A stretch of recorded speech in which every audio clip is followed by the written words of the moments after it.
My name is Carolyn. I'm a multimedia artist, kind of multidisciplinary, but mostly recently focusing on digital work and performance art. Okay. Yeah, my diagnosis was very recent. It was in the last few months. Kind of my mum had been trying to get it since I was literally a toddler, but they kept kind of saying like, no, girls don't have it. Like, no, she hasn't got autism. Um, but we finally like managed to push it. I've been on the waiting list for a couple of years, but I finally got a diagnosis.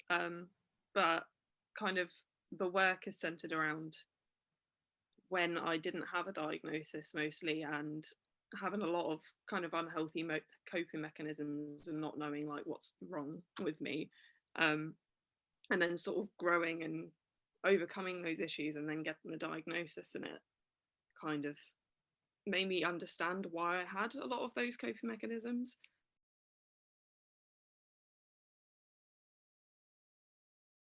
I don't know, it's made me feel a bit less like a lot of things that I've struggled with in life. It's made me feel a lot less like those are problems now, because a lot of things that I was like, why can't I stop doing this thing? Like everyone hates when I do this thing, but I can't seem to stop doing it. Like what's wrong with me? Like why can't I stop? And now I like know why I did it. So and I feel like knowing why you do something helps you like understand how to change that behavior and act differently. And I don't know, being able to understand why certain things happen has been a very big moment for me, but it also kind of had a moment of like, oh, this isn't gonna go away sort of thing. But it's always been there, and it's kind of made me embrace who I am a bit more. Kind of, I called it metamorphosis because it's kind of something I never really realized, but my kind of hyperfixation as a child, you know how a lot of people have like dinosaurs, or mine was fairies and butterflies. And it's really weird because I kind of like identified with that butterfly thing while I was making that work and going through the diagnosis, is because I feel like I really did kind of come out of my like cocoon, and it felt like I'd been sleeping and really behind on everything, and then like realize, and I was like, oh god, I can like be me now.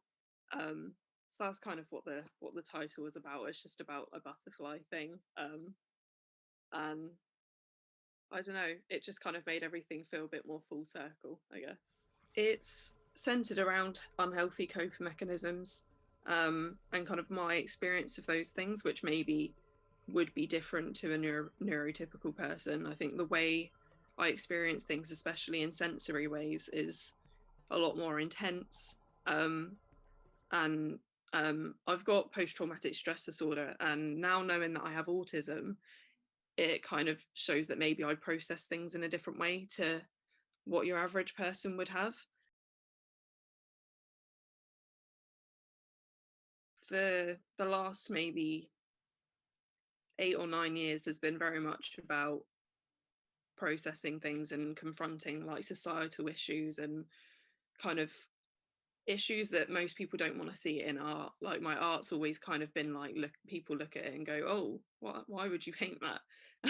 Because I like something that gets a reaction, and I think it's important to confront certain issues. But that is what's made it so helpful in getting the diagnosis, is that it's something I've been able to use to process it.